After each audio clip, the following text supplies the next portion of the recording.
Bienvenue, bonjour à tous. La Côte d'Ivoire prend part aux travaux du Forum économique international de Saint-Pétersbourg 2019 en Russie. Le pays est représenté par son vice-président. Daniel Kablan-Duncan est arrivé hier à 19 h temps universel. La mission principale du Forum économique international de Saint-Pétersbourg est d'être un outil pour les entreprises permettant de surmonter les barrières à la fois géographiques et informationnelles séparant la Russie des autres pays. On en sait un peu plus dans ce reportage.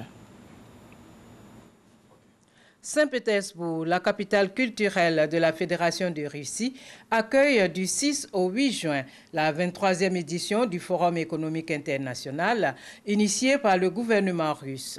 Arrivé le mardi 4 juin, le vice-président de la République, Daniel Kablan-Duncan, va prendre part à cette conférence internationale qui réunit chaque année plus de 10 000 participants de 120 pays, au nombre desquels des chefs d'État et de gouvernement, dirigeants politiques, chefs d'entreprise, scientifiques et représentants des organisations internationales. Le thème donc, de ce forum, c'est l'élaboration d'un agenda pour le développement durable.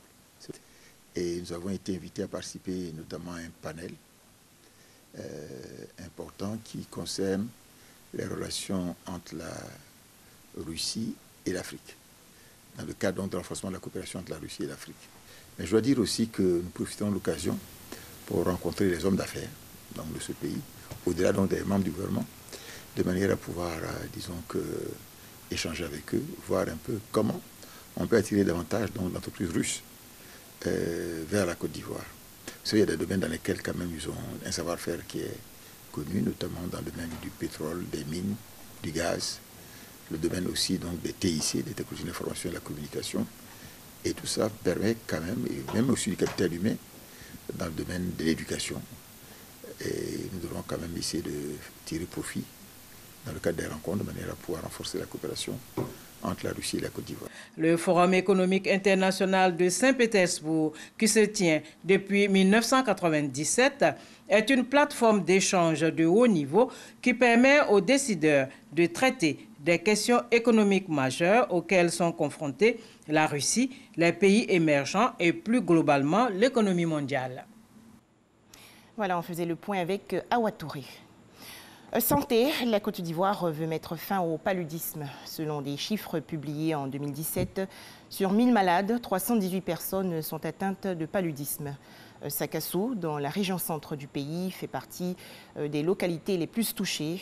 Le ministère de la Santé et de l'Hygiène publique a donc procédé récemment au lancement du programme national de lutte contre le paludisme à Sakassou. Plus de détails dans le 13h. On poursuit en images avec cet atelier de formation à Abidjan à l'endroit des juristes de Côte d'Ivoire. C'est une initiative du réseau ivoirien des juristes d'affaires, thème retenu sur un modèle universel de contrat d'affaires. L'affaire du meurtre en 1998 du journaliste burkinabé Norbert Zongo, la justice française a validé hier l'extradition vers le Burkina Faso de François Compaoré, frère de l'ex-président burkinabé déchu. À noter que cette décision nécessite toutefois un décret du gouvernement français pour être effective. François Compaoré est mis en cause dans l'enquête sur l'assassinat du journaliste Norbert Zongo. Direction le Soudan, après la répression violente contre les manifestants le 3 juin dernier, le Conseil militaire de transition a annoncé hier la fin de toutes les discussions et la tenue d'élections dans 9 mois. L'opposition soudanaise affirme de son côté qu'elle va continuer la contestation. Enfin, le président américain poursuit sa visite d'État au Royaume-Uni. Donald Trump qui entend profiter du Brexit pour mettre en place un accord commercial de grande envergure entre les États-Unis, son pays, et le Royaume-Uni. Une relation commerciale cruciale pour Londres, une fois que le pays aura quitté l'Union européenne.